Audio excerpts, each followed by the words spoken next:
বাসুদেব মণ্ডলের রেডি করা হয়েছে ধনেপাতার আচার 100 গ্রাম, কুলের আচার 100 গ্রাম, টমেটো, ক্যাপসিকাম, কাঁচা লঙ্কা, আচারি লঙ্কা, আদা, তেঁতুলের আচার, টমেটো দেওয়া আচারটা 100 গ্রাম। এটা হচ্ছে আচারি লঙ্কা লালটা আর নর্মাল লঙ্কার আচার 100 গ্রাম। আর এটা হচ্ছে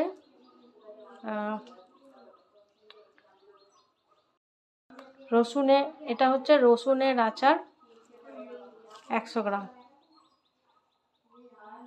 তো টোটাল 5টা অর্ডার, তো 500 গ্রামের। তো রেডি হয়ে গেছে, এবার ডিসপ্যাচ। তারপর নেক্সট হচ্ছে এটা কুলের আচার, টক মিষ্টি ঝাল।